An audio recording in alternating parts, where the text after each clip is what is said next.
the school how proud we are, to have Professor Litt here, and congratulations to your publication. So before we begin tonight's keynote lecture, I wanted to take a moment to make some remarks about our speaker series. The Vickers Verduyn Annual Speaker Series was established in 2011 to commemorate the 10th anniversary of the Joint PhD in Canadian Studies. It honors Jill Vickers and Crystal Verduyn, directors respectively of Canadian Studies at Carleton and Trent, who originally conceived of a joint PhD between the institutions. It celebrates the collaboration, innovation, and scholarship that motivated the founding moment and which presides into the present day of the program, now in our 11th year. Professors Vickers and Verduyn both expressed their regrets, but wish every success to what will no doubt be a stimulating evening tonight. An event of this type takes a lot of preparation, and I would like to acknowledge some of those people who have helped make this possible behind the scenes. First and foremost, Kathy Schmuck, who is our school administrator, who is the keystone which holds the entire enterprise together. And we are all most grateful for all of her tireless efforts. And unfortunately, she couldn't be here tonight, but I definitely expressed that this afternoon when she helped us out of a very, very big problem that she always just seems to do at the 11th hour. So, additionally, I would like to thank Donna Patrick, the director of the School of Canadian Studies, who's been so instrumental in not only maintaining the continuity of this speaker series, but this year in making sure that it happened. So, that's been wonderful. I'd like to thank Lyndall Nealon, who staffed the book table tonight, and Kelly Black, who will be taking photos of the evening, and for Tim Brown, who is recording tonight's lecture. I also want to acknowledge the generous support and encouragement from the Faculty of Arts and Social Sciences, and we are honored to have Dean Osborne has joined us here tonight. So, finally, I would like to express my deep gratitude to Robin Green, who co-organized this event. It is a pleasure to work with a colleague and friend of such professional and independent character. Where is Robin? I'm totally centered. Now, before I turn the podium over, I will briefly serve as the introducer's introducer. Why not? When I was first at the school, beginning my master's research on the iconification of the Inukshuk, I struggled with how to theorize the phenomenon. My supervisor, Peter Hodgins, put Quests of the Folk in my hands, sent me on my way. Professor McKay's work on anti-modernism, amongst all the other things that were so wonderfully covered in the book, proved foundational and critical to my own understanding of my object of research. So it seems quite appropriate that I introduce and invite to the podium the scholar who originally introduced me to Professor McKay's work, Dr. Peter Hodgins.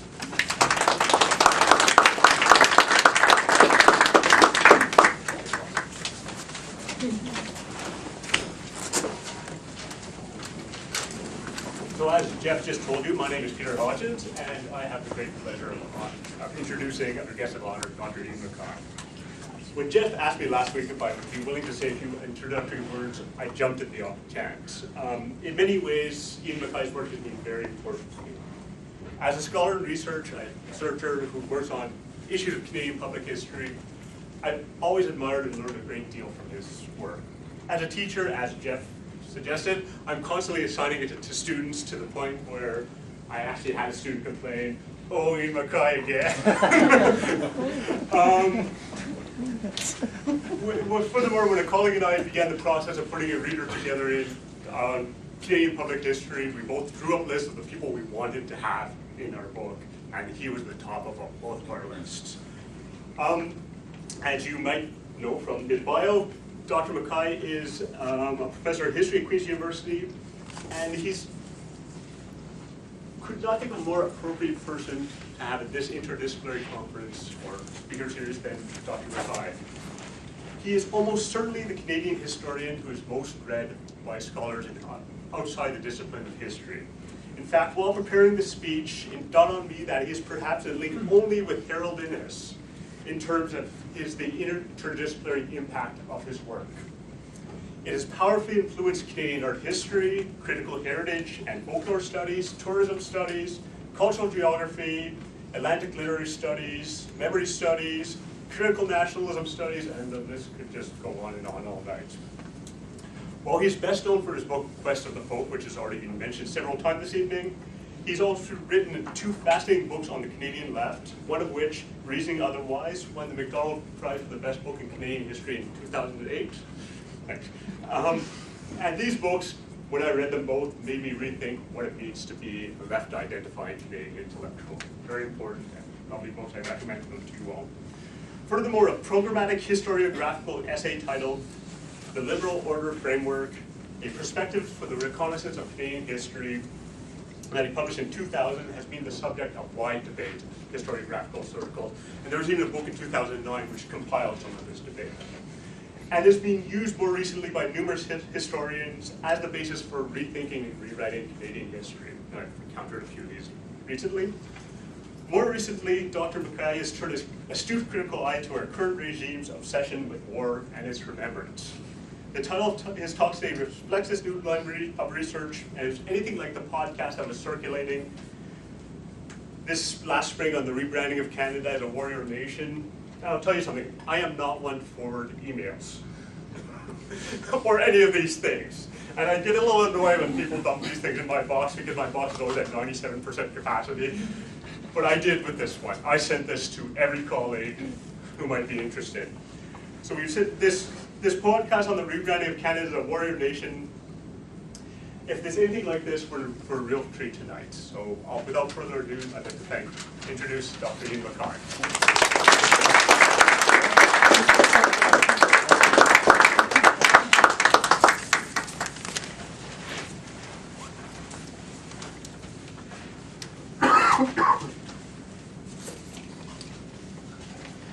Thank you so much for those wonderful introductions. I'd just like to explain one weird thing I'm going to be doing tonight. I hope most of you have the handouts. And I'm hoping to try to make this into a follow-up podcast for activehistory.ca.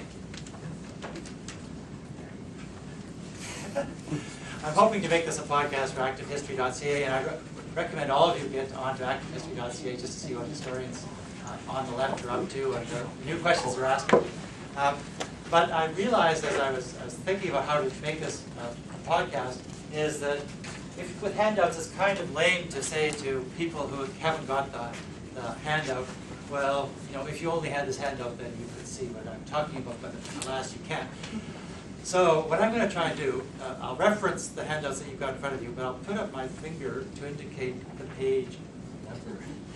So if you really want to find out the handout to which I'm referring in the text, you can follow my hand.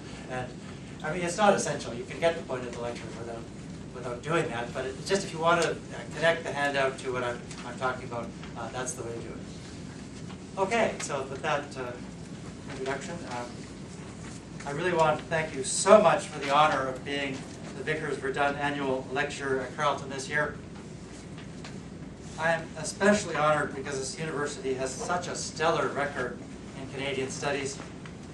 And my own memories of Carleton, where I taught for a term in 2002, are very happy ones.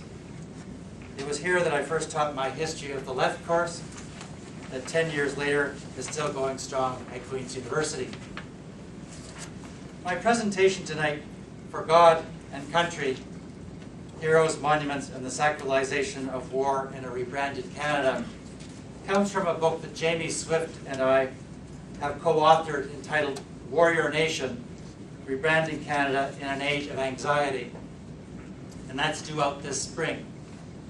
Our book is intended both as an exploration of war and peace in the Canadian experience, and a call to arms and a warning to Canadians, to warn Canadians about the way a talented and energetic right-wing elite is attempting to conscript history in their interests of their agenda. We call these powerful people the new warriors. Tonight I will focus my reflections on the transformation of the peaceable kingdom into a warrior nation by looking at a particular war monument and one particular soldier commemorated on it.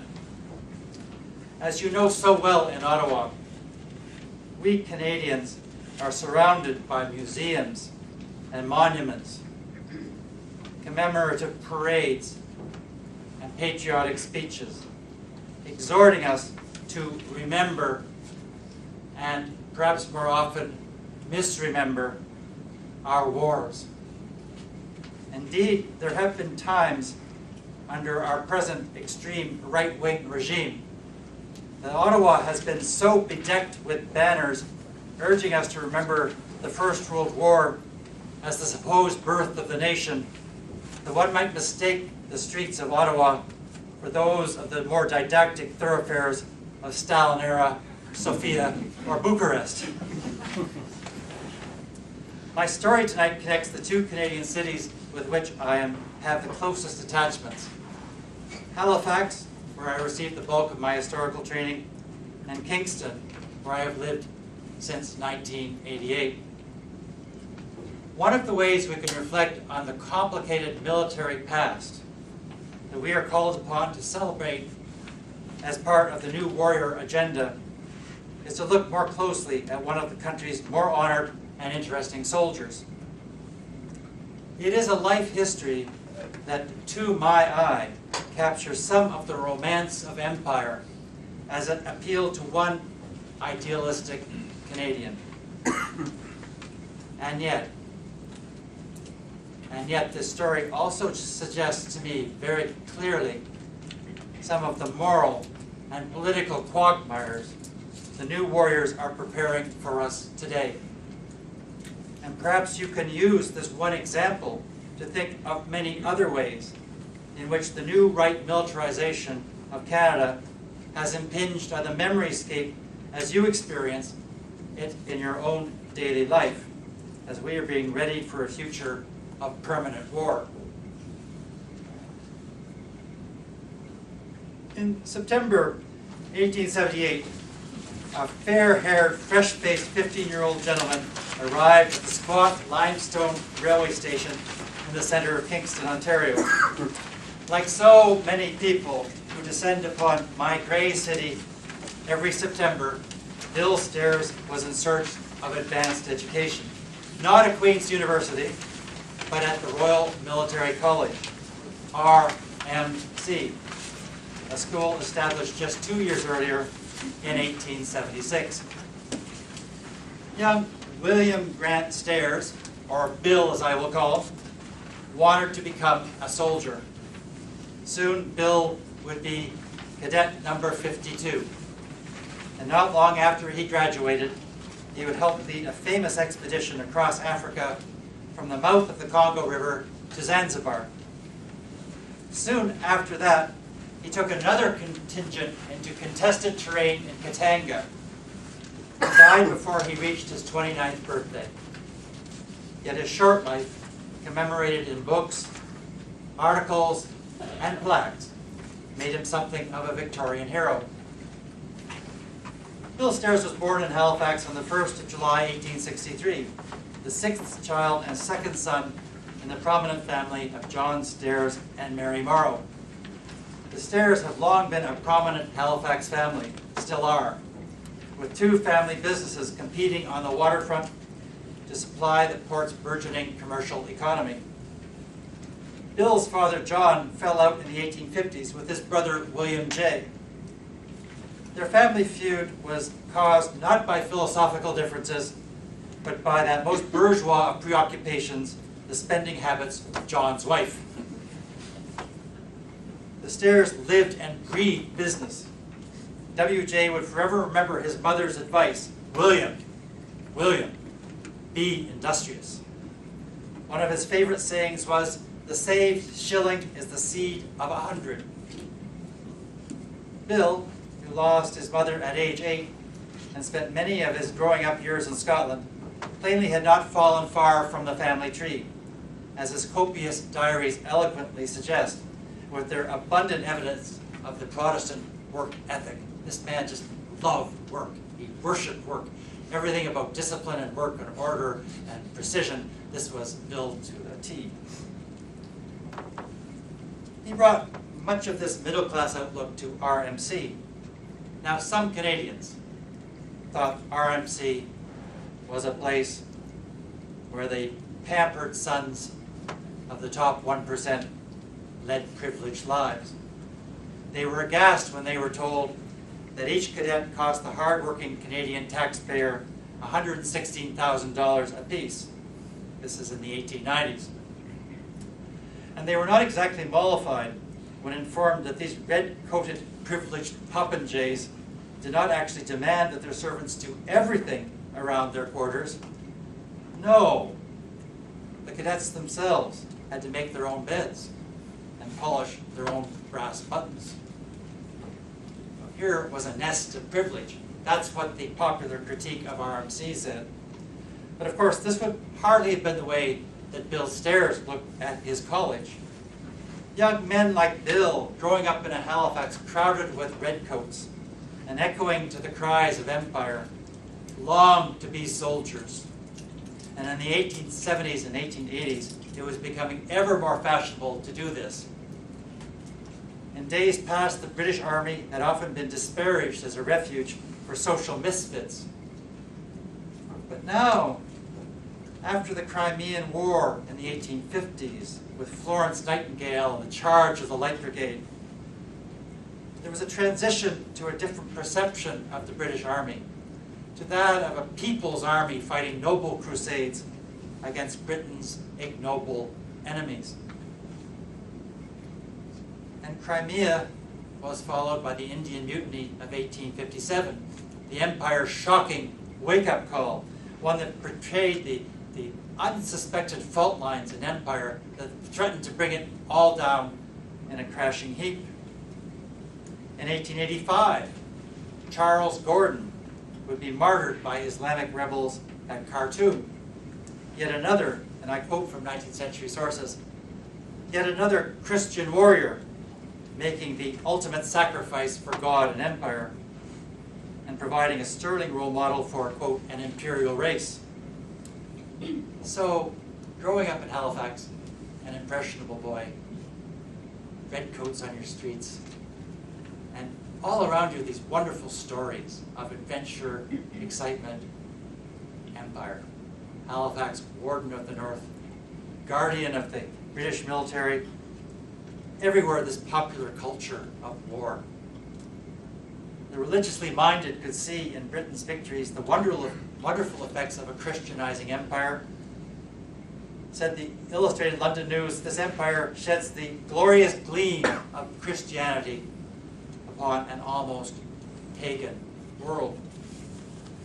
Many boys in Bill's class gloried to the novels of H. Rider Haggard, thrilled to the adventure tales in the Boys of England and the Boys' Own annual magazines, and identified wholeheartedly with their empire's many crusades against its enemies, often depicted as unkempt, dirty, and outlandish peoples crying out for British order. A fascination with war and the romance of the soldier's life permeates RMC. Off-duty, the cadets went to almost any lengths to look like soldiers.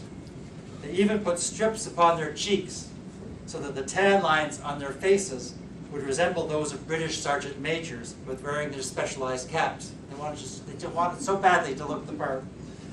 Their hazing rituals were legendary. At the end of their first full academic year, the RMC cadets marched off the end of the St. Lawrence Pier into deep water in full uniform. Sink or swim. Bill's business-like relatives in Halifax could certainly identify with that sentiment. Stairs graduates from RMC on June 5th, 1882. Like most of his classmates, he was passed over by the British War Office, which selected just 4 officers from the college that year. Yet RMC was already developing a sound reputation within the empire. Bill Stairs found a job as a surveyor in far-off New Zealand. He spent 3 civilian years there, and then, to his enormous relief, he was offered a commission in the Royal Engineers and ended up as a soldier in Chatham, England. This transformation in Bill's fortunes came about because of the changing transnational winds of world empire, especially a looming sense of crisis in the British Empire, as its leaders feared the loss of India to Russia. Russia with its enormous army, and Russia with its Asiatic ambitions. India seemed to be in danger. And then there was Africa. Having occupied Egypt in 1882, the British faced stiff competition in Africa from other European powers. So, it comes right back to Kingston. RMC graduates, who were a dime a dozen in 1880, were suddenly a hot property in 1884. And many more of them could now realize the dreams of imperial adventure that they had long cherished. Even so, for Bill, at age 22, being a lieutenant in the Royal Engineers in England fulfilled none of his romantic expectations of the soldiering life. He found the military routine in England utterly deadening. Here, he said, was a placid and boring life, one that would kill the spirit and dull the mind. Such an existence, he writes, is a dreadful waste. No man of action would ever consider it. And Bill desperately wanted to be that man of action. He spoke as a young man, yearning for adventure, longing to experience, as one of his compatriots put it, the feeling of pleasurable excitement inseparable from a plunge into the unknown. When would Bill become the real soldier, the real adventurer, the real hero he longed to be? The answer would come soon enough, and from an unexpected source. And now we must enter into a part of Bill's story from 1886 to 1892 that can only be told in three very different ways. The first way is to tell Bill's story the way today's new warriors tell the story of all Canadian soldiers who fell pro Deo e Patria, for God and country. Country, in this case, meaning empire. On a tablet mounted within RMC's Triumphal Arch, Kingster's answer to Paris's Arc de Triomphe. Pro Deo e Patria is the heading under which the college's fallen cadets are listed. Bill, cadet number 52, heads this list. Every autumn, a special ceremony at RMC honors Bill and all of the college's other fallen cadets. This is one of Kingston's many war monuments, and to my eye, one of the most attractive in the entire country. New warriors are today elevating Canadian soldiers, irrespective of what they did or the war in question, into our archetypal heroes. Remembrance Day ceremonies, once as much about peace as about war, now often features speeches about how every single one of the freedoms Canadians prize was won through the military valor of our soldiers. Highways of heroes, the attendance of veterans of the Afghanistan campaign at citizenship swearing-in ceremonies. Proposed legislation making the desecration of monuments a special crime. Publicity campaigns in schools and on the internet, all proclaiming the Great War of 1914-18 as the birth of the nation. And all these ways we are being told that the nation's freedom was secured by its soldiers fighting for Canada in India, in South Africa, on Vimy Ridge, and most recently in Afghanistan and Libya. We owe our liberty, our prosperity, our entire way of life to the soldiers who fought for their country. Canada, say the new warriors, is not essentially a peaceable kingdom. Rather, created by soldiers, defended by soldiers, kept free by soldiers, and perhaps some fine day run by soldiers, Canada is a warrior nation. Conceived within the British Empire, Canada was born on Vimy Ridge in a great war in which heroes fought for our freedom. Descent from this new secular religion at your peril. In this first narrative, one consistent with the new warrior agenda, Bill is the Canadian hero that the RMC Arch remembers. Many of his contemporaries so judged him. In a Victorian culture that had fallen in love with the youthful warrior, Bill really did look the part. He was good looking, the newspapers enthused. A, quote, tall, fair, handsome, and unassuming young officer who, quote, blushed easily when praised and told his story in an unaffected way. Moreover, he was a Canadian boy who would become internationally famous. And in the two countries that mattered most to Canada, Britain and the United States. And so the official history of RMC praises Stairs as an adept geographer, a skilled commander of small groups in difficult situations, and a clever soldier. In contemporary official memory, he was one of the RMC graduates who, and I quote, brought honor to their alma mater by their courage and ability. So Bill Stairs truly is, on this new reading, a Canadian hero, one of many soldiers who gave us our freedoms. It all started in December 1886, when Bill caught wind of an expedition being led by H.M. Stanley to rescue one Emin Pasha. For those who loved the British Empire, one of the most alarming recent events had been the siege of Khartoum and the failure of the mission to relieve General Gordon in 1884-1885 from Islamic rebels. Earlier in 1878, one of the more unlikely figures in the colonial history of Africa, one Emin Pasha, had succeeded Gordon as governor of Equatoria, located in the extreme south of the Sudan, where the Nile emerges from Lake Albert. Now, although Emin Pasha, a Prussian Jew who had actually converted to Islam, made for a rather unlikely poster boy for a Christian anti-Islamic crusade, the British press developed an image of him as a kindly scientist and linguist, now cruelly isolated from the British Empire and threatened by fanatical Muslims. The cry went up that Emin Pasha must be rescued.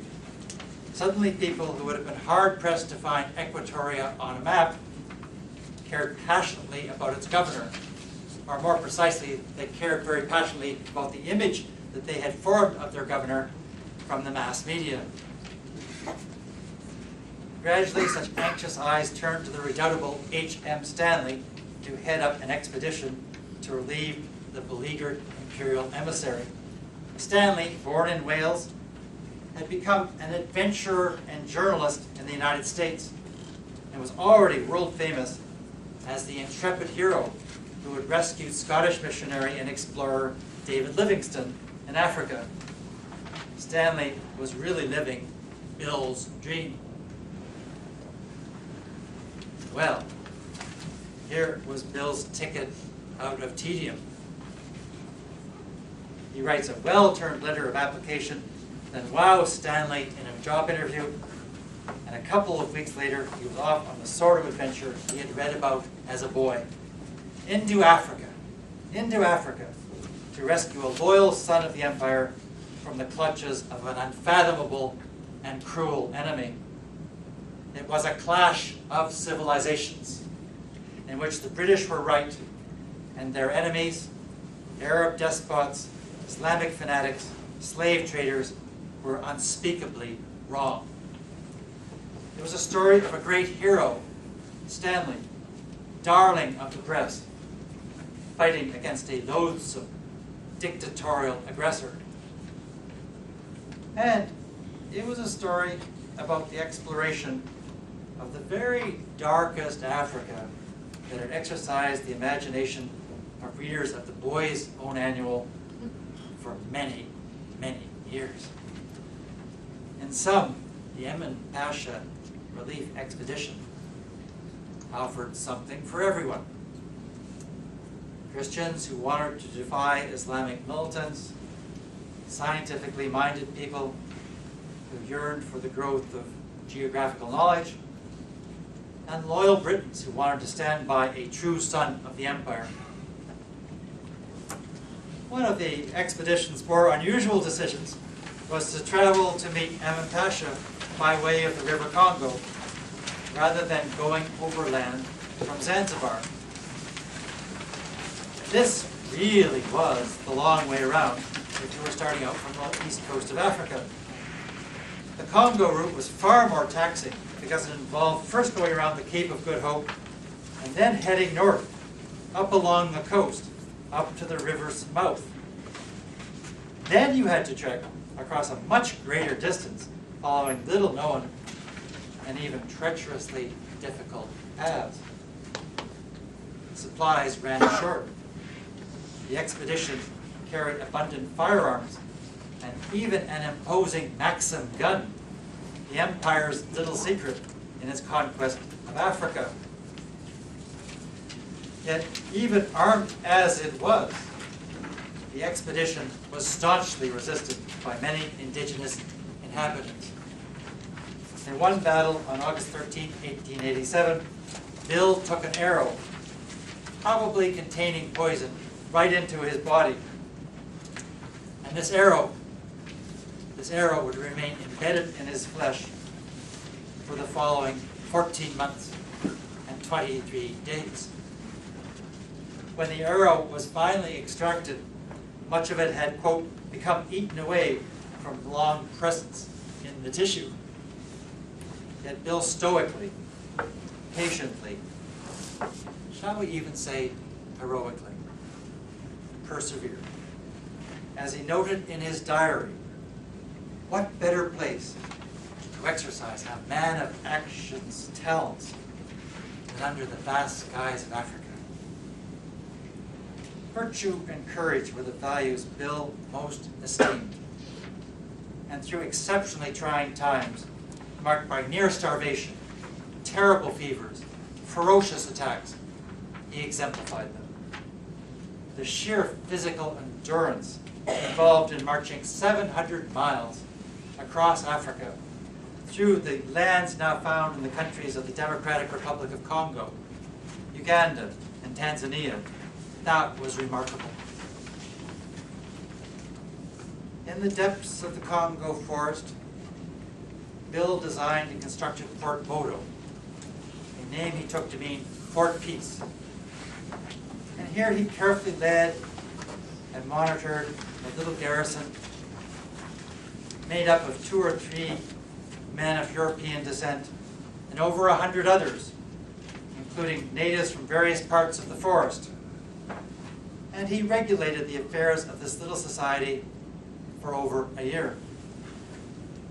The young RMC graduate was plainly a determined, practical, and effective leader. Bill Stairs saw himself as a peacekeeper and a peacemaker. Within his own expedition, he settled conflicts and maintained order in the ranks. His diaries developed the image of Bill the patient Canadian, the antithesis of the flamboyant, erratic, often theatrical American Stanley. And in his own mind, Stairs was also a peacemaker in a larger sense.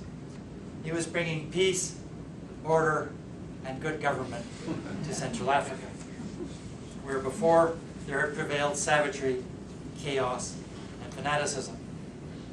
As he explained to his readers in the widely read 19th century magazine, everything he did in Africa was related to repelling fanatical Islam.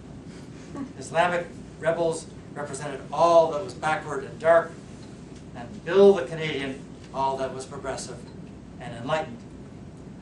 The much disputed sources of the Western Nile, the exact location of the mountains of the moon, mentioned centuries before by the ancient Greeks. The intricacies of African languages, they were all phenomena to be seen, evaluated, and assimilated by this intrepid explorer from Canada, who submitted his findings to learned societies in various countries. On his return to England, Stairs was widely honored as an imperial hero. He became a fellow of highly prestigious Royal Geographical Societies. He received £400 from the Emin Pasha Relief Committee, and he was even honored at a dizzying succession of receptions, even a ball at Buckingham Palace. In summer 1890, Bill returns to his hometown in Halifax, and to the conquering hero was given the honor of addressing a special meeting of the City Council. The band struck up appropriately enough, "Hail the Conquering Hero Comes." A commemorative plaque was bestowed, and then Lieutenant Stairs summed up in a few words the achievements of his expedition. He underlined for his Canadian audience the immense practical benefits that the Emin Pasha Relief Expedition had accomplished for all of humanity, and I quote, "The openings that will be offered to the expansion of English and other trade in supplying new markets for the goods of the world, the improved condition of the native that will ensue, the suppression of the slave trade through the influence of the railway and telegraph lines. Here are only some of the benefits that will spring directly from such an undertaking as the Emin Pasha Relief Expedition." One can hear in his voice the middle-class certainties of his childhood. Almost before his image could take off in the public imagination, Bill returned to Africa, this time in the employ of the Katanga Company. He was wedded to action and burning to excel, one of his close colleagues explained. In 1891, Stairs was commissioned by the company to subjugate a native ruler in Central Africa named Misiri. In December, Stairs arrived in Zanzibar, and this time he proceeded across Africa in the sensible way from east to west. Commanding an expedition of 336 men, facing down illness, wrestling with his troops' internal dissensions, he finally reached Katanga. And after the shooting of the native ruler, Bill extracted a pledge of peace and submission from the remaining leaders in the vicinity. Having proudly planted a European flag in Katanga, having restored its tranquility and order, Bill resolved to go home. The trek back towards the coast of the Indian Ocean was arduous. In one forced walk, Bill covered 120 miles in a little over 4 days. He seemed vigorous and cheerful, but then he succumbed to illness and had to be carried to the coastline of the Indian Ocean. The ocean surf could be heard rolling on the bar, and the steamer appeared, ready to take us to Zanzibar in the following week, one of his close associates wrote. But the steamer would leave without Bill Stairs, who died on June 9, 1892. 2 missionaries helped to make his coffin. He was buried with full military honors. A wooden cross was placed upon his grave in Africa. "Be thou faithful unto death, and I will give thee a crown of life," says Revelations 2:10. It is inscribed upon his tombstone at the mouth of the Zambezi River. "Pro Deo e Patria," for God and country, is emblazoned on the plaque commemorating Bill and other fallen RMC cadets within the memorial arch. And so, Bill Stairs, along with so many other Canadian soldiers, is sacralized, even to this day, as a staunch and loyal soldier, serving God and empire, the true son of RMC, an intrepid servant of Canada, whose diaries have now been published and whose exploits are still commemorated.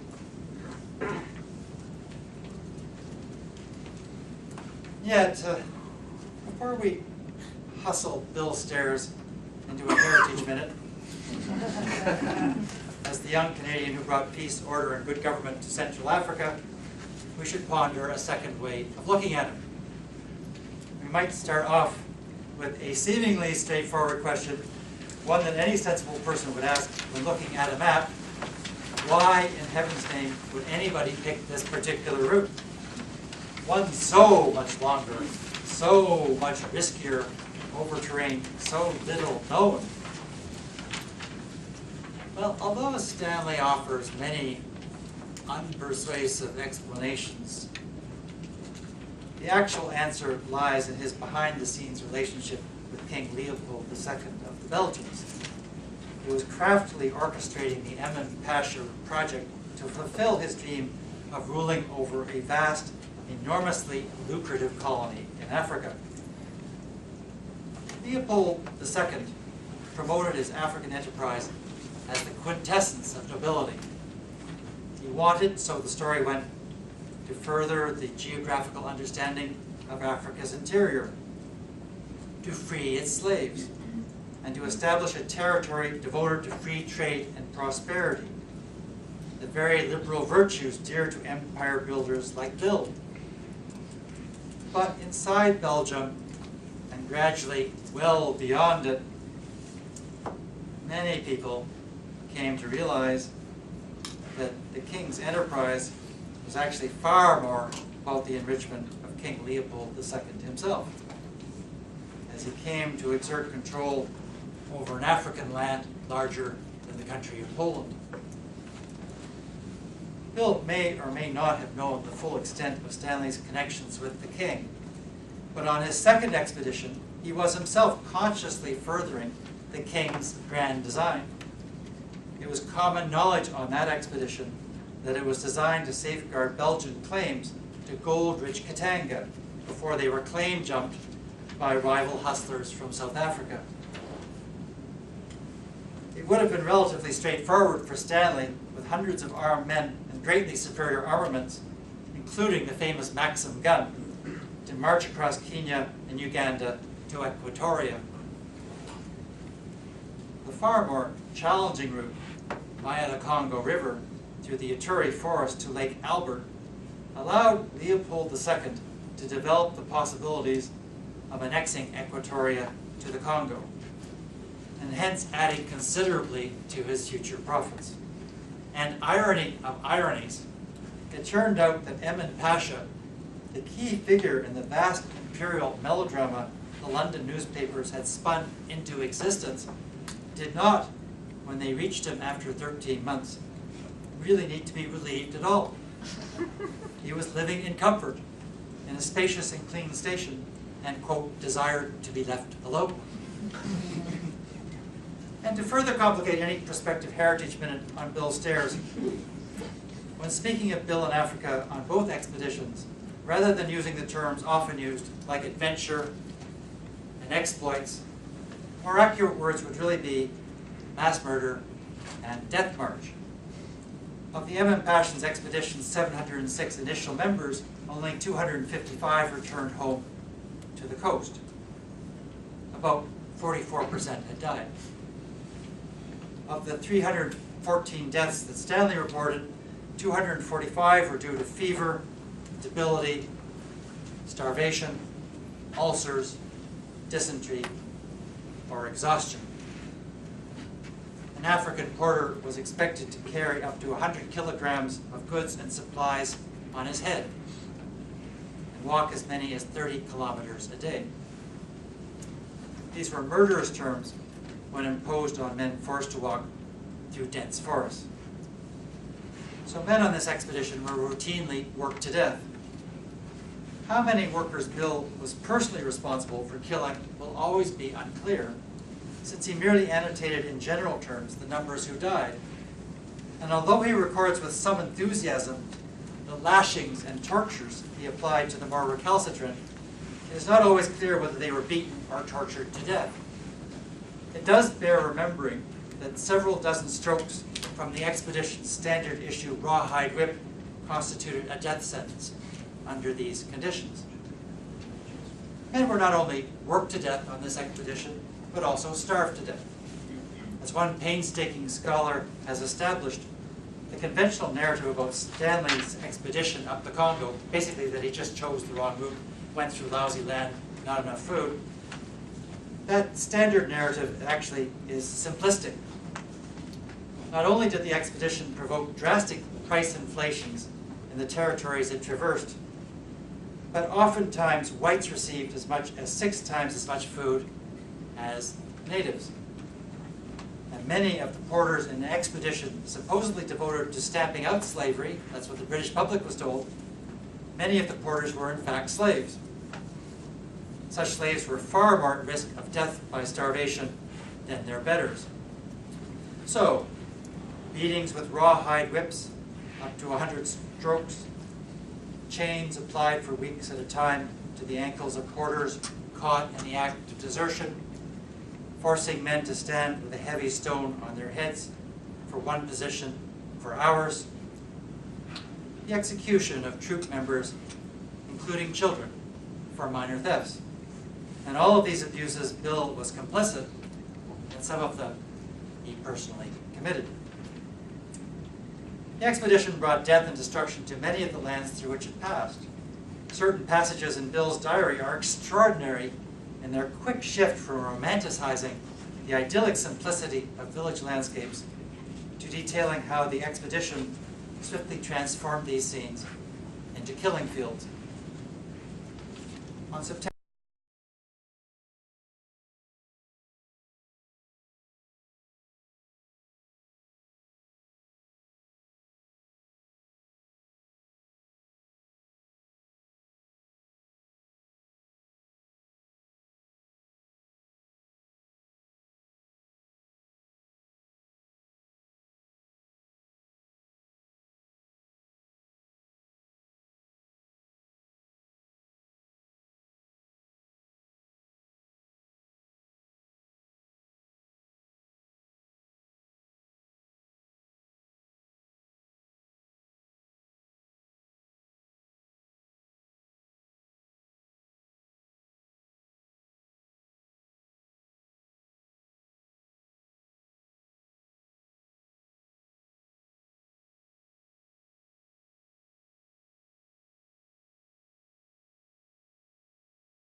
all the children and women are taken as slaves by our men to do the work in the camps.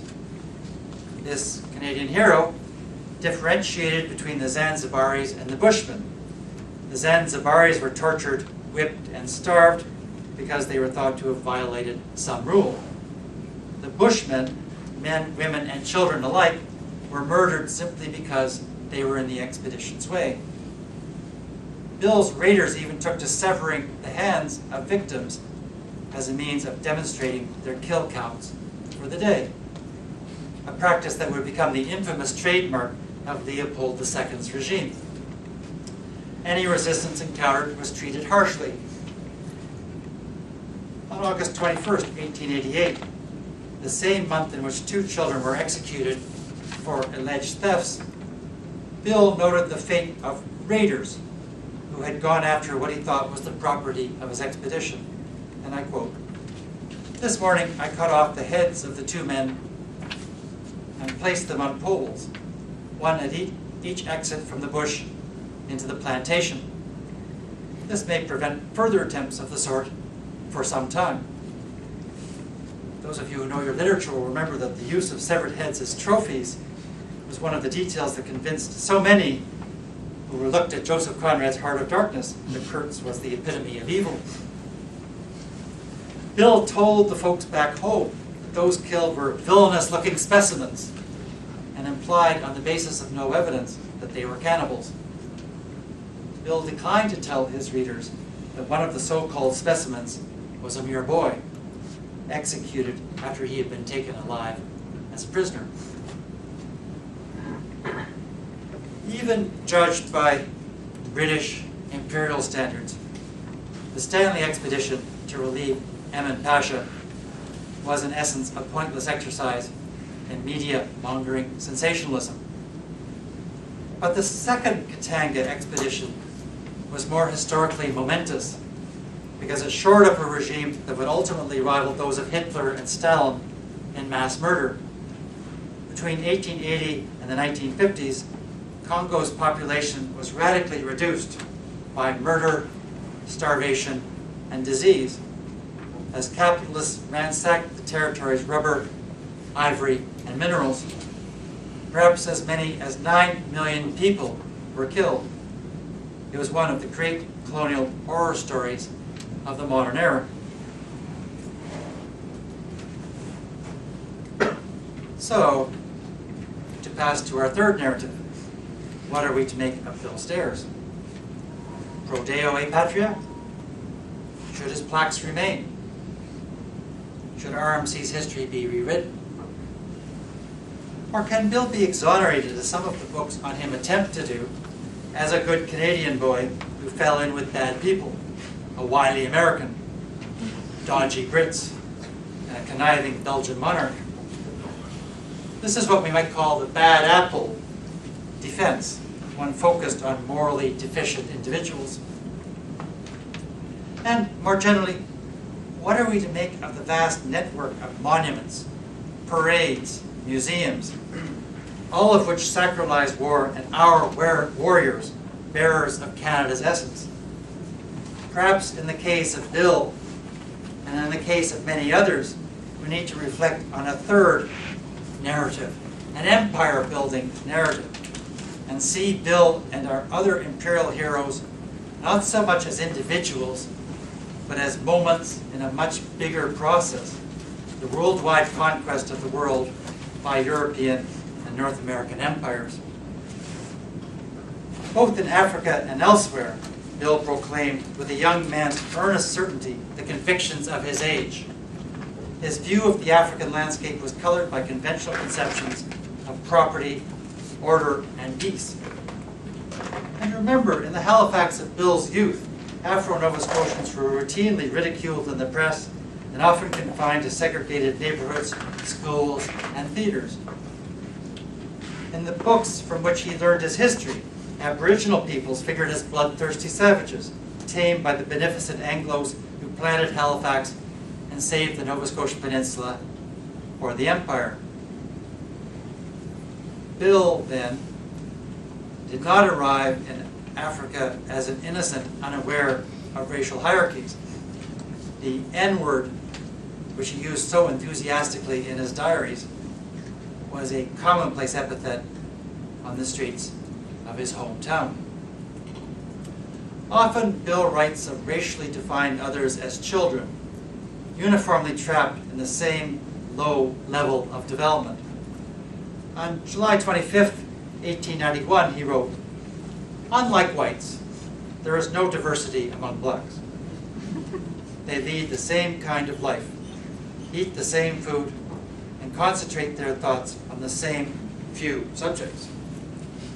The result is that little by little, they now have the same identical brain. We whites, on the other hand, learn to know so many different countries, inhabited by such varied people, and we encounter so many different things that our ideas become as diverse as our characters. So convinced were people like him that the native inhabitants of Africa had nothing to teach Westerners, that one significant portion of the Stanley expedition suffered hunger-related deaths in the middle of large fields of cassava, which has sustained indigenous Africans for generations. They just didn't know how to process it. One can find almost all Bill's assumptions about race, empire, and cultural superiority in mainstream discourse about Native people in Canada. And his preoccupation with class was equally that of his, and dare I say, our times. That is, of maintaining the division between the rulers of the expedition and the ruled, with the first exploiting the labor of the second.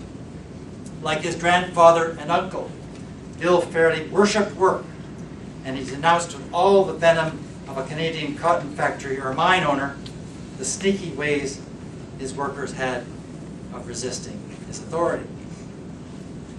One tempting way of erasing this troubling page in Canadian history is to deny that it is a page in Canadian history. Retrospectively, we might try to make Bill into an Englishman. Yet, he was in his diaries always pining for Canada, for the shores of Nova Scotia, the Thousand Islands, his childhood haunts in Halifax. He even called his African vessel the Blue Nose. In truth, Bill was operating comfortably in a wider world of Anglo-Saxondom, an Anglosphere that united Britain, the United States, and the White Dominions. Like Rudyard Kipling, Bill saw no great cultural or political barriers separating him from the Stanley Expedition's sponsors and admirers in the United States, Britain, or anywhere else. He sensed, like many Anglos, a common purpose in liberalizing and ordering the world. The example of the Northwest Mounted Police in Canada, where it was said with great pride, only 450 men had kept over 60,000 natives in order.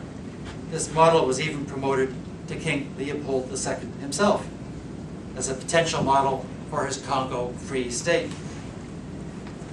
In short, the moral challenge that Bill presents to us cannot really be met by seeing him as a hero or villain, but rather through reflecting more painfully and rigorously on the extent to which his ideals were, and largely remain, core to a Canada that is imagined to be part of a vast world civilizing Anglosphere, that so-called special edition of humankind.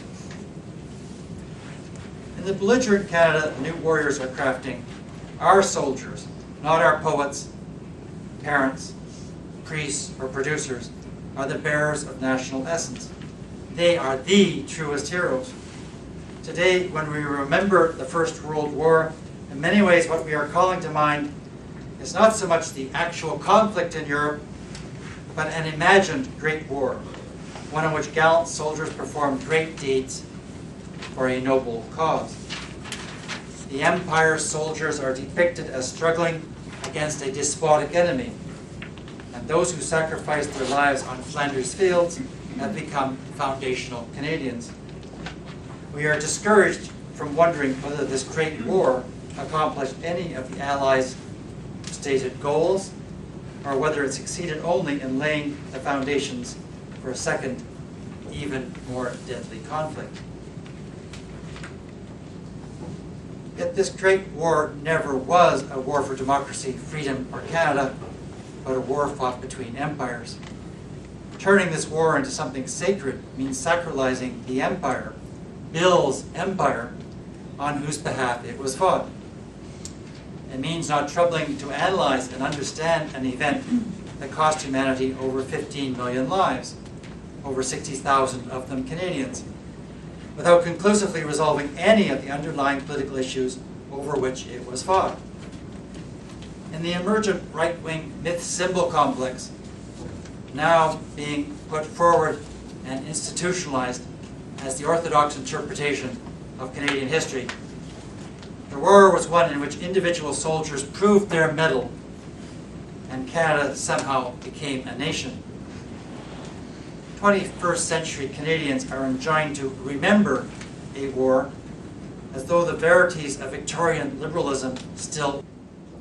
They are counseled to see the war as an unfolding of individual acts of valor and selfless nation building, and not as the outcome of the world's socio-economic order.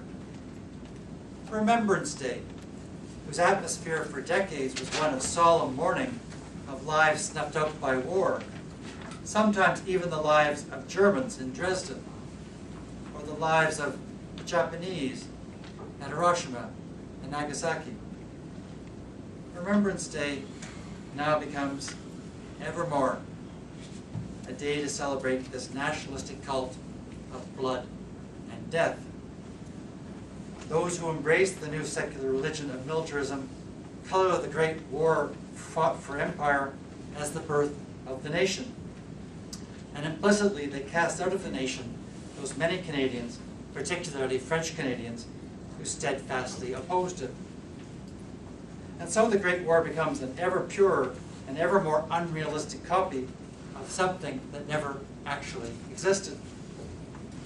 At least not in the stark purity and moral clarity that the new secular religion of the extreme right demands.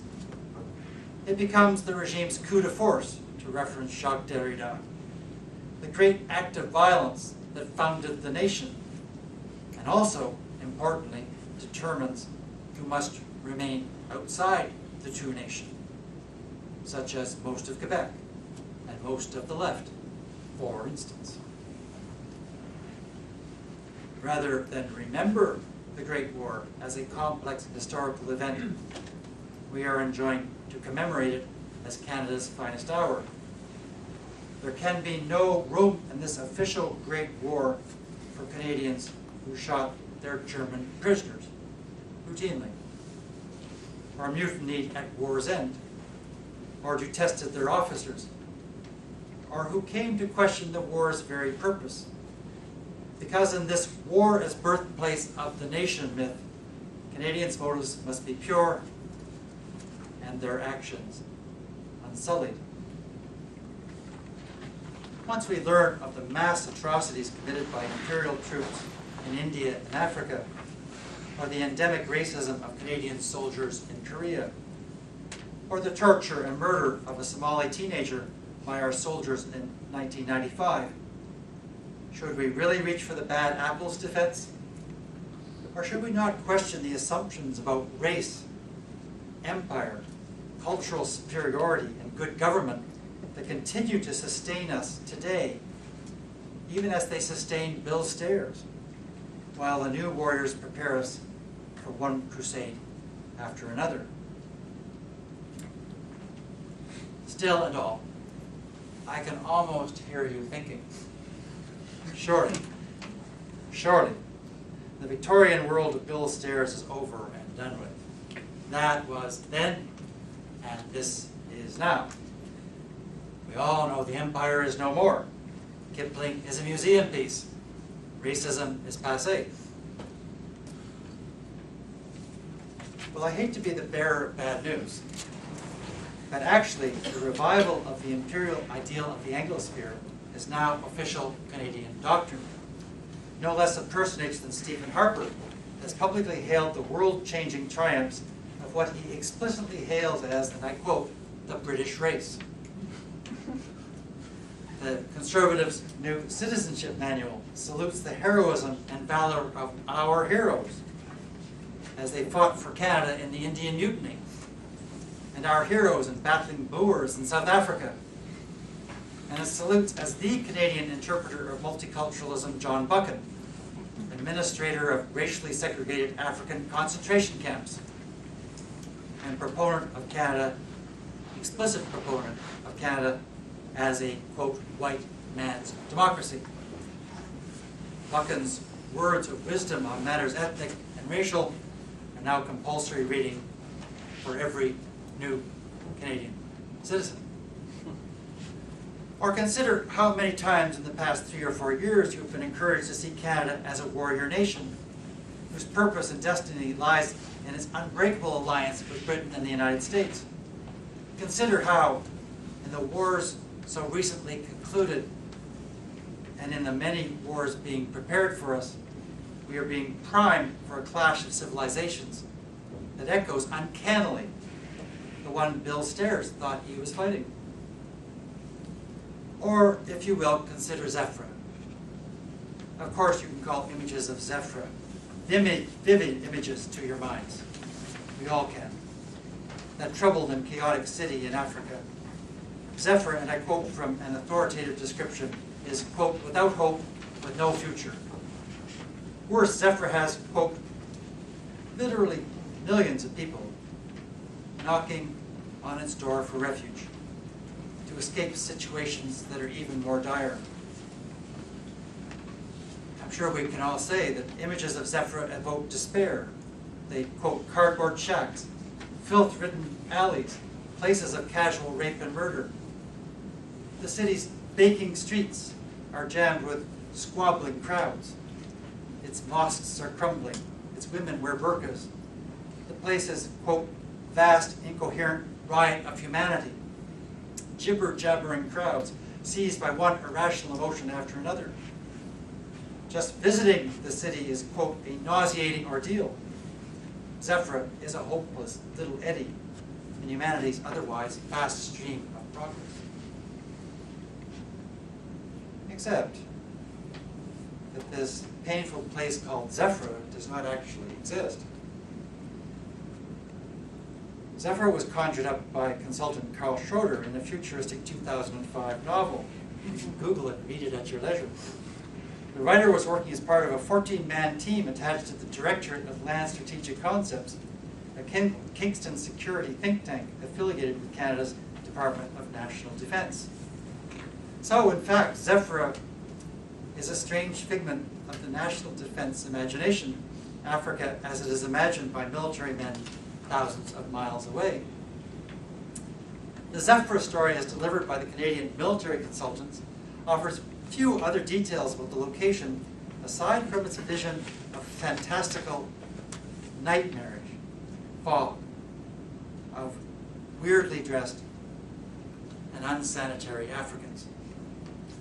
The main thing we need to know about Zephra from the military standpoint is that it is a failed state and a, quote, trouble spot for Africa's ongoing water and oil wars. Zephra is prey to Islam, socialistic doctrines, despicable anti-Western conspiracies, and fanatics who hate the West for its freedoms. Indeed, this Zephra has no useful history from which other human beings might learn.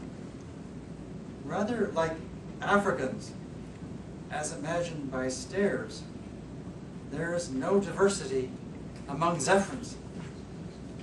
The city functions as Western civilization's static other.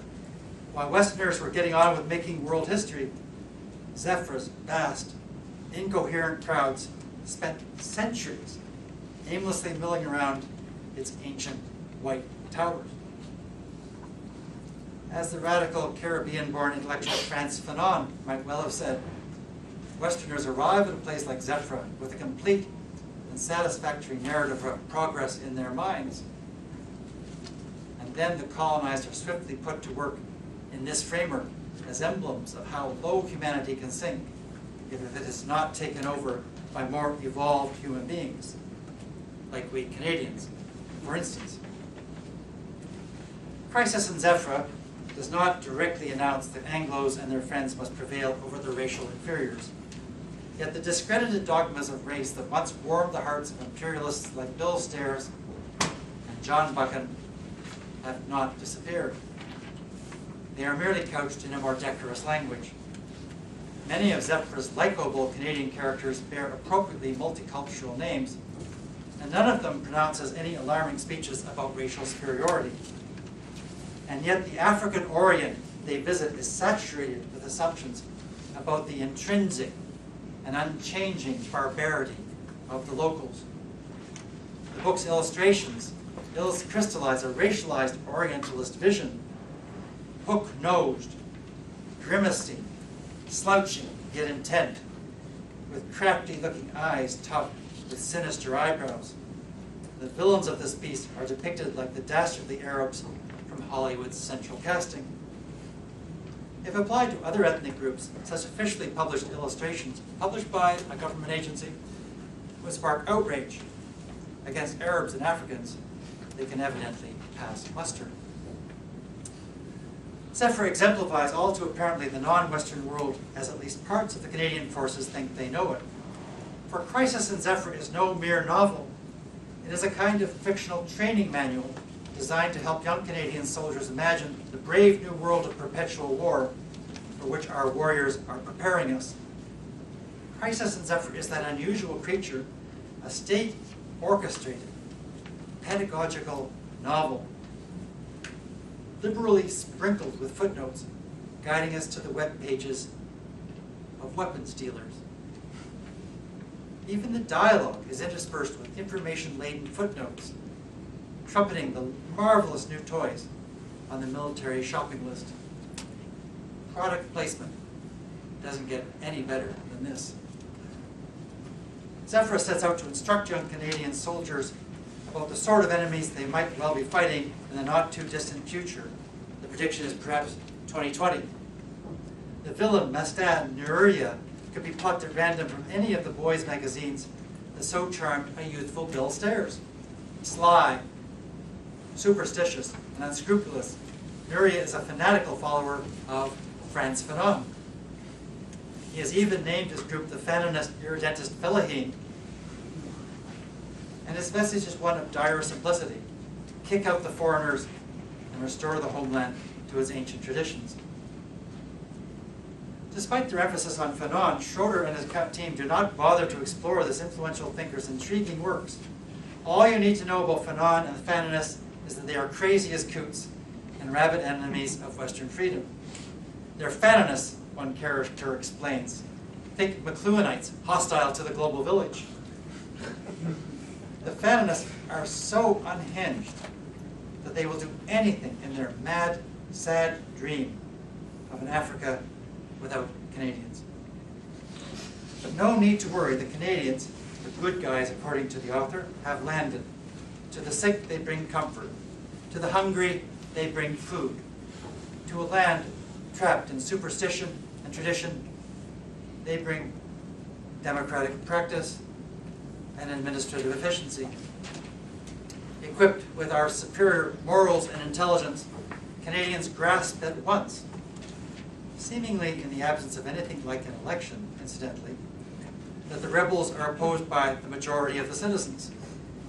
We Canadians are working in Zephyr to protect the people's newly established rights.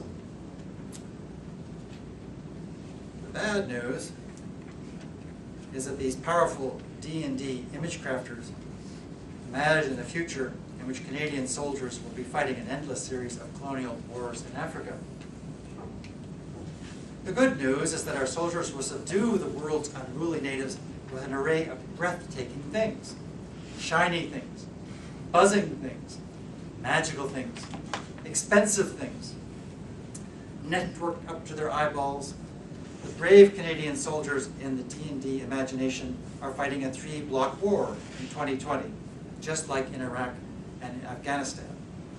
In the first block, we are nice, handing out treats to the children, helping pregnant mothers, building schools.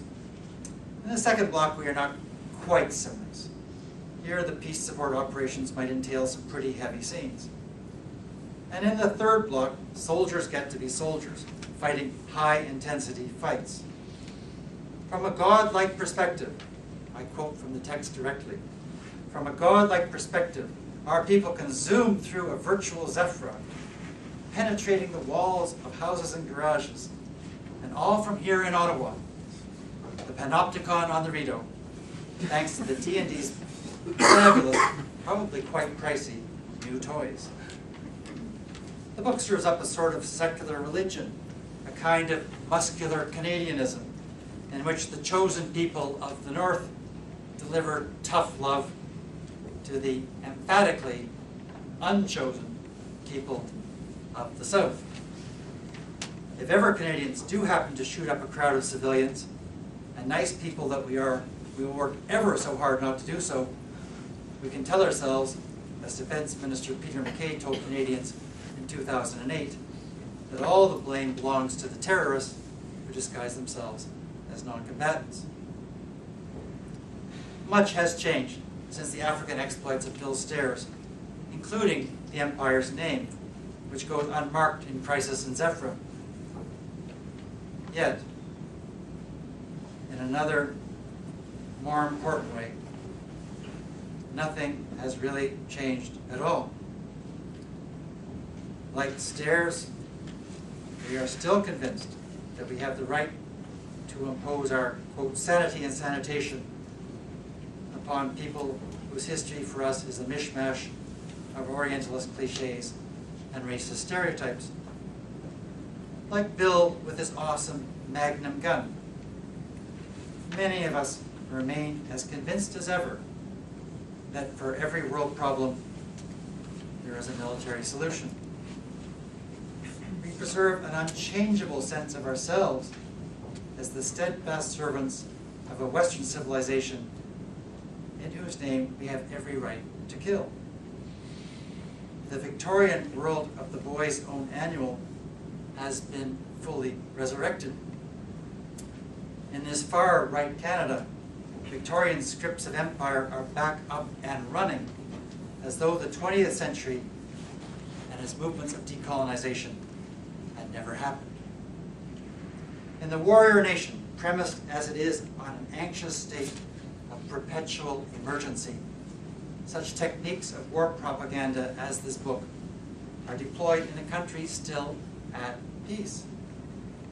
As the Director General of Land Capability Development explains, the current security environment and anticipated future security challenge demonstrate that our Army must be expected to operate anywhere, anytime, under any circumstances. Canadians must get used to this atmosphere of permanent emergency. Outside the D&D, we might use the language of the permanent exception. They must realize that in purchasing new aircraft, security systems, and mind-boggling information-getting technology, we are standing up for Western civilization. We are all invited to participate and pay for the Army of the future. Left unasked in this official fiction is whether the wretched of the earth, to cite Fanon's haunting phrase, whether the wretched of the earth might not quite reasonably aspire to a different future, the one proclaimed by Canadian Robocops from the sky. Operating in a climate of dread and fear, sustaining crude visions of cultural and racial superiority, entranced by technology as something that will solve almost every problem, blind to the wider moral and political implications of the work they are doing, the team behind Crisis and Zephyr reminds us that military adventure stories are not just for boys. They are for immature people of all ages. The new warriors have mobilized a formidable, long-term project which, if successful, will change our country beyond recognition. Mounting visceral campaigns of irrationalism and fear, in which their critics are shouted down and covered in epithets, appealing to atavistic and violent conceptions of blood and soil, proudly flourishing age-old symbols of empires and lauding their heroes, targeting universities for full incorporation into an ever-expanding war machine. In all these ways, their campaign aims to supplant any vestige of that modest, imperfect, but promising experiment in egalitarianism we used to know as Canada. Many other societies have gone through moments similar to the one through which we are passing. Cults of blood and soil, historical arguments privileging the superiority of people from certain backgrounds, celebrations of the triumph of the will and of virile masculinity, denigration of dissenters as enemies of the people. None of these are new devices for instilling anxiety and discipline into a population. For decades, 20th century Europe experimented with various regimes that made free use of such techniques of persuasion. They were not called democracies.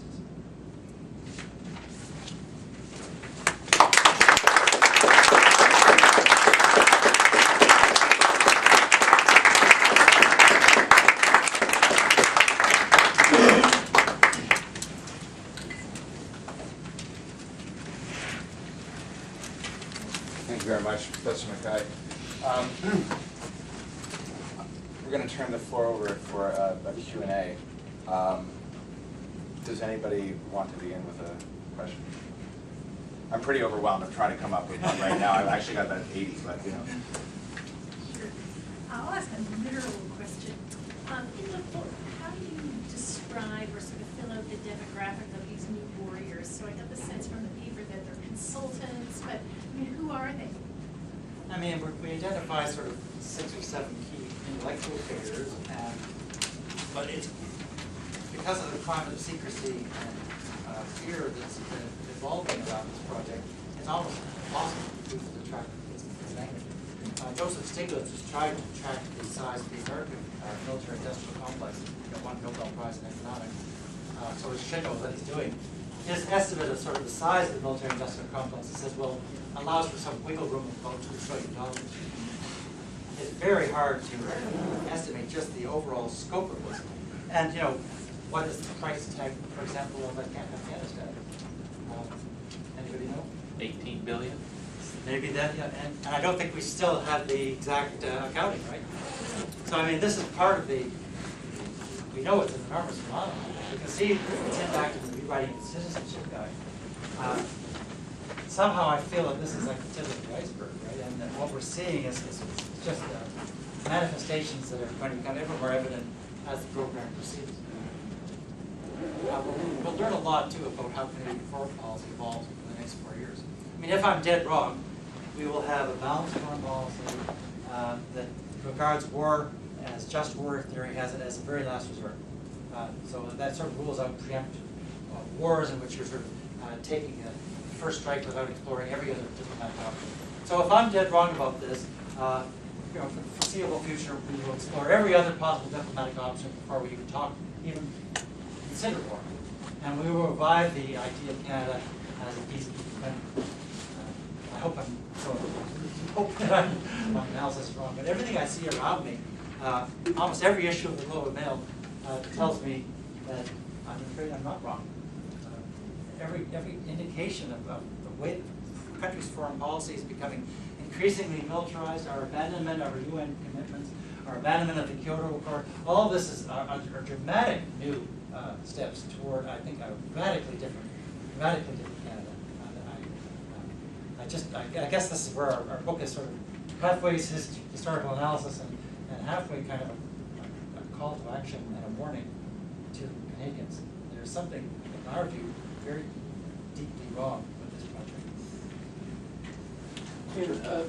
I'm wondering if in your writing or if you thought about the evolving messaging surrounding Warrior Nation, because I think at one level a lot of the public discussion about the issues you talk about address issues of militarism, of empire, the role of people like Chris Champion, you know, British Canadian historians, and Jason Kenney, and there is there is a lot of that, but there's also a tension of Canadian distinctiveness in this. And it's not just, as much as we talk about RCAF or other things, and exclusionary natures of symbols, putting the Queen and embassies and stuff.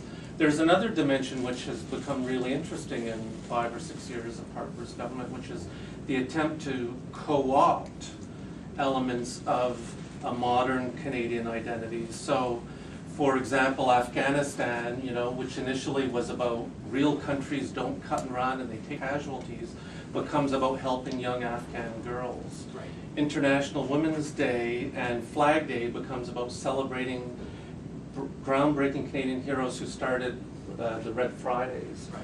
Or if you look at yesterday's statement on Black History Month, it's all about how freed black slaves contributed to the War of 1812 to shape modern Canada. So there's this real shift in messaging that's going on. I don't think it undermines what you're saying, but it's a lot more nuanced now. And I wonder if you've thought about that.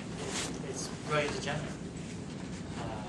It's a way in which you could take a fairly coherent and consistent project that answers to certain specific interests, but then you can attach to that project all sorts of almost contradictory and discrepant interests that nonetheless can see themselves reflected to a considerable degree in your program. My favorite example is what I would take to be the obvious and glaring contradiction between neoconservatives and neoliberals. Because neoliberals, as we all know, want a tight, lean, cost-cutting state. You don't want to, no more gravy trains. We're going to just slash, and you know the drill. Neoconservatives, on the other hand, want a heroic military. They want valor and glory and the values of ancient Athenian warriors back in our culture. These aren't actually easily put together. And then if you add into this mix the Christian right, like where, how do Christians actually, how can they be solicited into kind of a far right-wing program? All of this takes incredible amounts of work and thought and intelligence. That's what we're confronting. We're not confronting an easily dismissed program which answers just to narrow economic interest. We're actually arguing against something far more all-inclusive. Gramsci would call it a new historical bloc, right? It's actually quite frighteningly insidious. We got this month's The Walrus in a magazine which is, purports to be very out there, very progressive, challenging the government. The title is something about, remember the time we beat them. And inside there's actually a half-page ad. I wish I could remember exactly the words, but it's something like 200 years of peace is a lot, is long enough to forget. How will you remember the War of 1812? And I thought to myself, I don't remember actually hearing about it for quite a while. What do you mean remember? I mean, it just goes to the excellent point about the subtlety and versatility of this program. I mean, you would think the War of 1812 would sort of be a no-go area for people who are celebrating the Anglo-American alliance. I mean, it's kind of perverse to celebrate the Anglo-American alliance in one breath and then raise to the skies this war between Britain and the United States on the other. What's going on there? But you see the ingenuity of this. Now, notice the more fundamental point about the War of 1812 commemoration. It's saying to Canadians, war is your foundation. It's saying, they're arguing, for example, the Canadian multiculturalism itself initiated the War of 1812.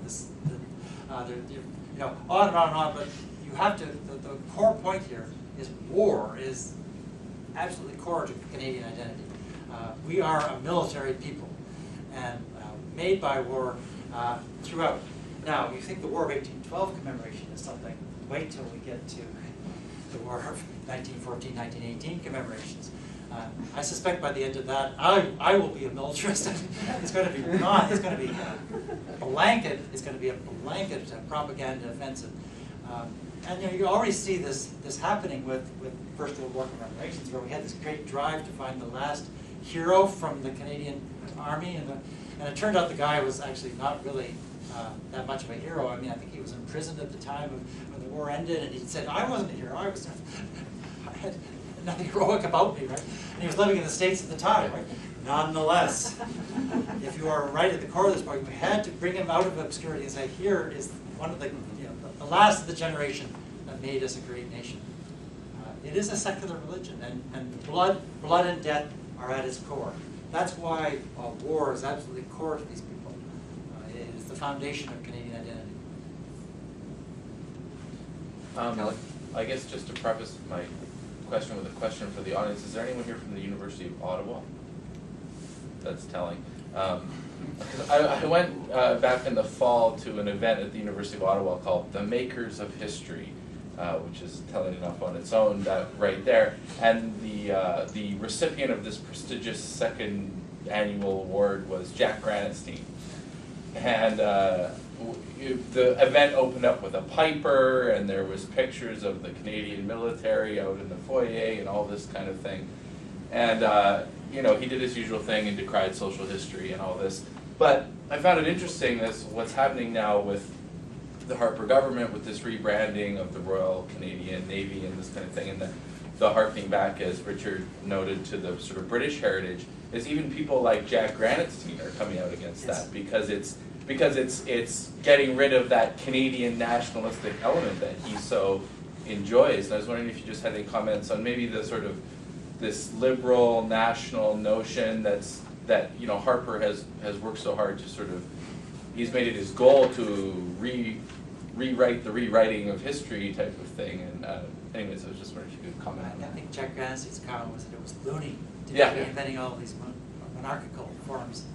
And you know, my sense was that maybe this huge campaign that he's done so much to incite and bring to successful fruition, he suddenly started to wake up and say, there are serious things that are quite crazy about this, and that actually are profoundly anti-liberal in any expansive sense of that word. Like, there's a strong authoritarianism built into this that might actually start to be frightening for some of the people who have called this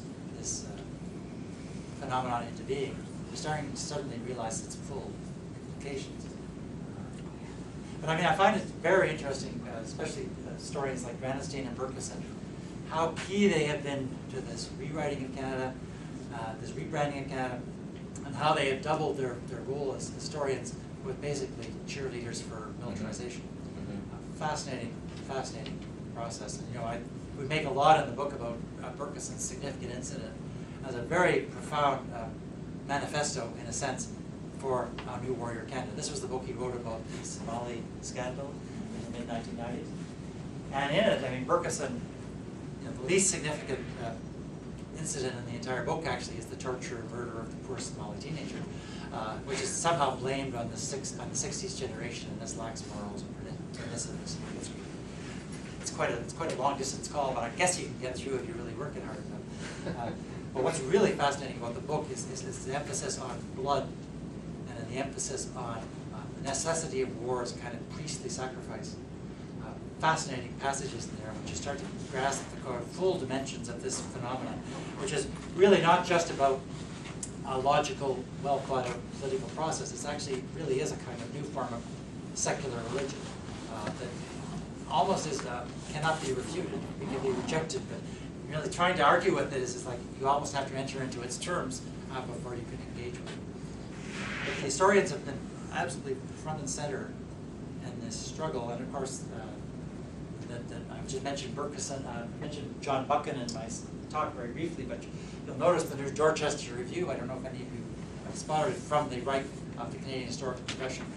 And I was worried all along. I was thinking maybe just because I read John Buchan as a kid, got over him, and I'm amazed that he's sort of making this comeback in all these places, like the Citizenship Guide. Who would have thought that? I mean, he's kind of a funny writer if you don't take him seriously, and he was like a Boys Own Annual kind of guy.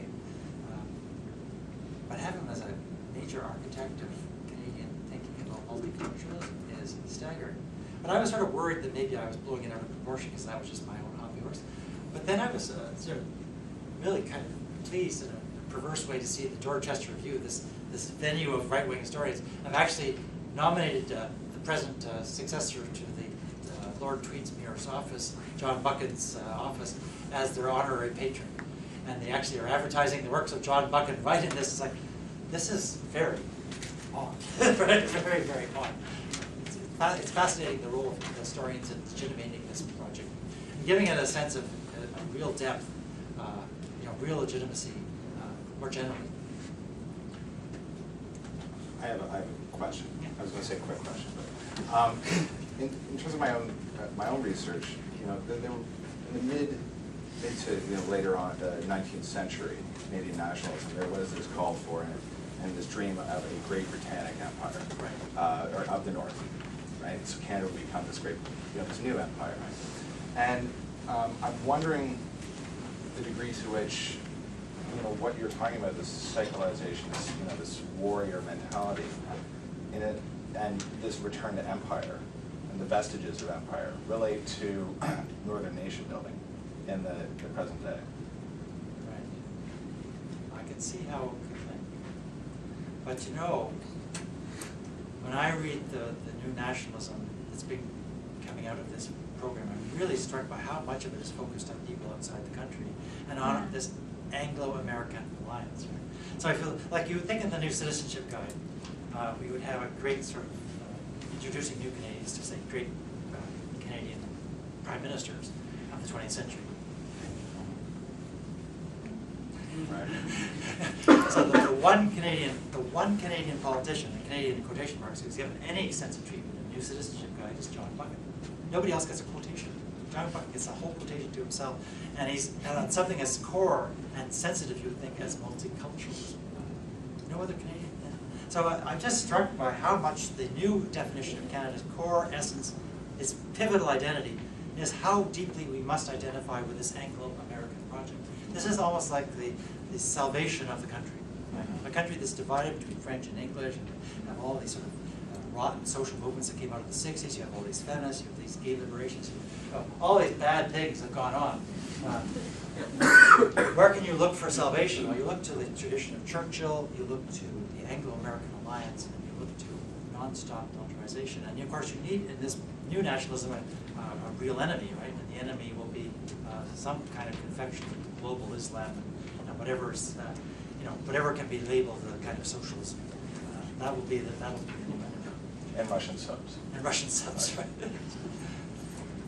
Yeah, so the Act of Quebec of 1774 becomes the first event of a long tradition of accommodations. It has nothing to do with either multiculturalism or two-family nations. Right. Yeah, I get phone calls from Le Devoir and La Presse about what do I think this means for Quebec, and how on earth can the federal government be promoting this kind of program that seems to almost annihilate Quebec's traditional identity, and treat it mainly just as an enclave, an almost irrelevant enclave within a wider Anglo-American community. And I say to them, well, I think they're running substantial political risks. I mean, if everything I grew up with as a historian, like Mackenzie King, Art of Canadian Statecraft, says you don't do this, right? This is precisely where you don't go. And yet this is where the government is going. Are they following David Berkeson's prescription in deconfederation, in which he said basically, let them go, cut them off. Yes, we'll occupy considerable parts of Quebec, but essentially we're just going to say goodbye and almost good riddance to you. Maybe there's a kind of deeper logic to what seems to be patently an irrational project, if you're looking at just in terms of keeping the country together or appealing to Quebec. I mean, Quebec is not going to warm up to monarchism. I don't think. I mean, I can't really see it happening. Unless Kate becomes the queen. She speaks French. So I just, there's an element of uncertainty I have about the Quebec issue, and also there's other elements of this program are I think, also being invented as we speak, right? They're still evolving this. But they're going to have to find something more compelling than what they've got right now for Francophones in Quebec. I mean, it's ominous to me that Stephen Hart was written the introduction to the new book from Arthur Meehan, celebrating Arthur Meehan's wonderful years as architect of the conscription crisis and so on and so forth. Interesting hero you picked there, Steve. There is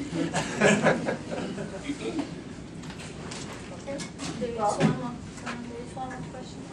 I I just had a question. Can you maybe point to when you think that war becomes rebranded away from, I suppose, what you talked about with UN commitments, like when it becomes, when militarization becomes the primary story rather than, I suppose, peacekeeping? Right. It's hard, it's one of those transitions where everyone would pick a slightly different moment.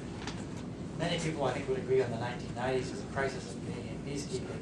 And then that's when you start to see this real drive to build up your military budget and so on.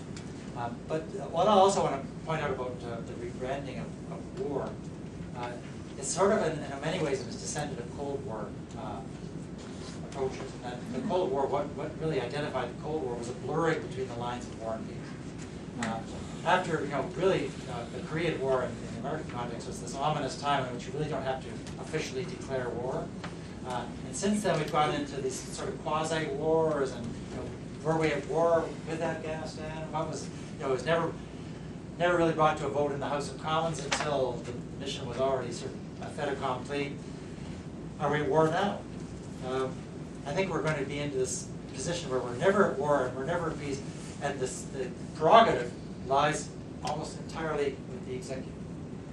That's the most disturbing thing I find about this as a Democrat, is that Mackenzie King, for all his faults, which were almost innumerable, Mackenzie King at least had this, I think, a core principal idea about war, which is that it should go to the House of Commons, and that at some point Canadians should engage in a full debate about going to war. That's for Parliament to decide.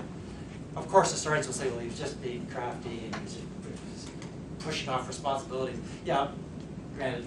I still think that there was actually a kind of core principle that before you go to war, you really have to consult broadly with Parliament, ideally with all of the Canadian people, before you make this momentous shift. But notice the climate we're in which the boundary between war and peace is now almost indiscernible. And that's what I find most deeply alarming, because the executive can actually sort of declare secretive wars, slippery wars, quasi-campaigns. Canadians will be asked to die in these things, and yet nobody's actually going to have a vote in the House of Commons, or better yet, a referendum. That's what I find that the most disturbing thing, one of the most disturbing things about the climate that we're entering. We'll be in a kind of state of permanent war, a permanent alarm. We'll always be sort of in this hyped up state of quasi-war preparedness. And I think that serves very well the interests of those who want a much more authoritarian politics, much more hierarchical politics, a politics that is modeled on the military, where you know your chain of command, and you know who's at the top of that chain of command, and everyone will obey. So that's another reason I have for strongly dissenting against this new warrior culture. Thank you very much. I just wanted to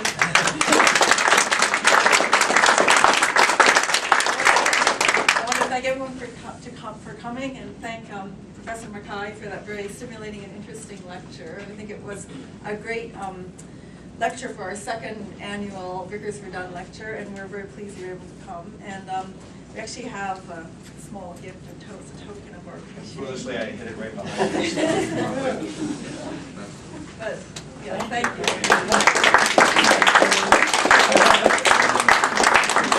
I'd like to thank my Canadian Studies colleagues who were on my committee that helped, when we decided that Ian would be a great lecturer, and we're very happy for that. And thank you very much. We look forward to the book. Thank